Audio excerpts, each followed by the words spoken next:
All right, we've got some interesting energies showing up for today. Our opening card is the Lovers. The challenge that we're facing today is the Fool. The way we're going to get through the challenge is the Page of Swords. And then the overall outcome that we have for today is the Moon, and I pulled an additional card for us just for some clarification. And we got Cosmos, also known as the World. So out of these 5 cards, 4 of them are major arcana, and we are actually going into some interesting astrological influences as well that these kind of highlight and speak to. So I just want to weave those into today's reading. You know, we have to be considerate of where our mind is and how our mind sets the stage for our interactions for the day, our communications, and how we see the world in general, because we have this card that is the Lovers that is popping up, and it's ruled by Mercury. Mercury right now is in Aries, really close to the sun. And as we move forward just a day or so to the 1st of April, which will be coincidentally the new moon, we will have this meeting of the sun, Mercury, Chiron, and the moon. And during those times when the sun and the moon are conjunct, it's a time of a new moon because we don't see the reflection of the sun on the moon's surface. Because rather than being on the opposite side of the sky where we would see that reflection, it's in the same spot as far as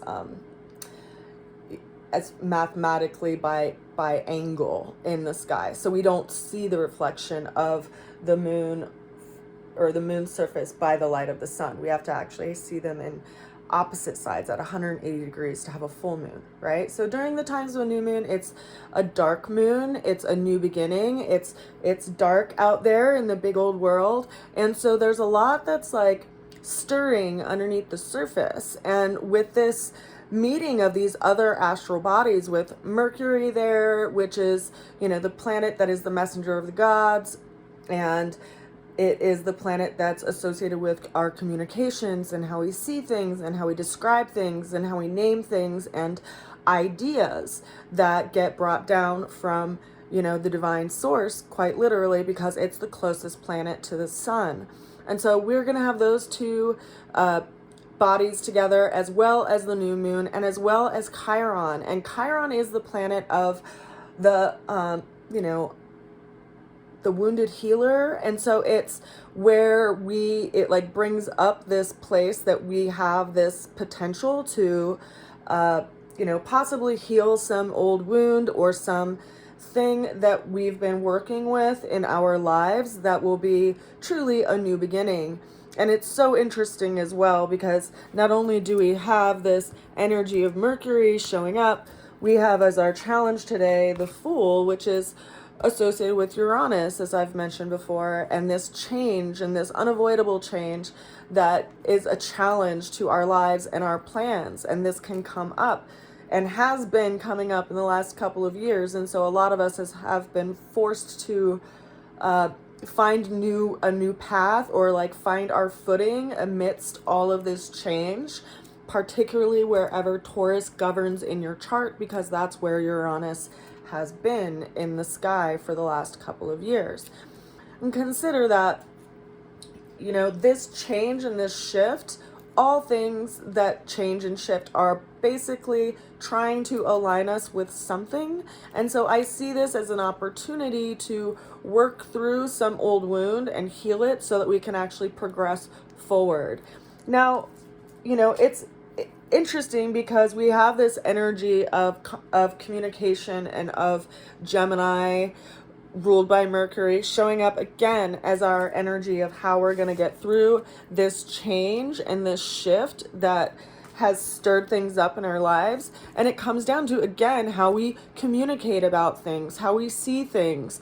If we weave potential into our conversations based on the words that we choose and the language that we choose, for instance, someone who wakes up in the morning and is like, I have this dream, but it's never going to happen because I don't have the means and I don't see any possibility for it, despite, this this calling that I feel in my heart to do this. I just don't see it as a possibility. And so what does that person do? They go out their front door. Maybe they don't ever walk out their front door, right? But they move towards something else because they've already written it in the sky that that's not possible. And compare that to inner dialogue or even external dialogue around, you know, a conversation, much like I've shared with you all about in that play that I manifested of, you know, I have this idea and this dream that keeps coming back to me, and I don't know how it's going to happen, but I feel so strongly in it, and like all of the details keep coming to me and they keep forming in my mind, so much so that I don't know how it's going to happen, but I also don't question the possibility of it happening because it has been stitched together like such a real tapestry in my mind. Like, how could it not happen? You know, I just haven't seen the details of it, and I look forward to seeing how those details play out.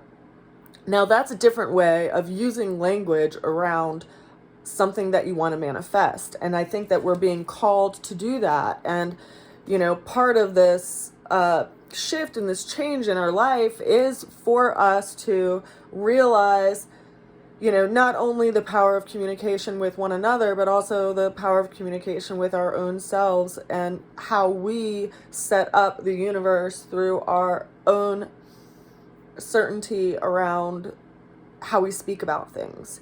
You know, it can sound kind of mysterious, but it really does allow for so much more potential in someone's existence. Even if you see someone going through a lot, for instance, you know, instead of being like, wow, you know, they're really going through a lot, you know, I wonder what karmically made them deserve this, which is like a really bullshit thing to say about someone going through something.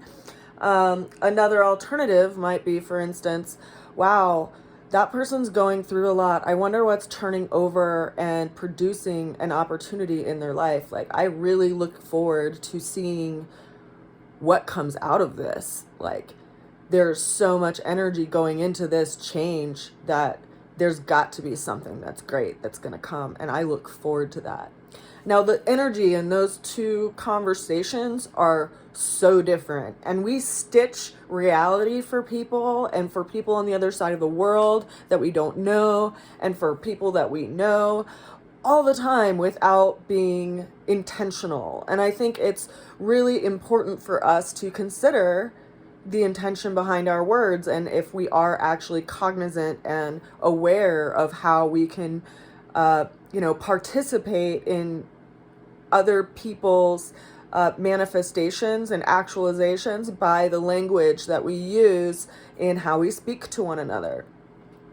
Now, consider that the ultimate outcome that we have for today is this energy of the moon, and this is reminding us to not let fear and illusions get in our way, and to also listen to our intuition and to listen to the guidance within as we progress forward. Because, you know, we could be so scared to go through this precipice that we never make a step forward. And consider that we are in the time of basically approaching the new moon right now, so it's always darkest before dawn. And how do we paint that picture for ourselves and one another through that?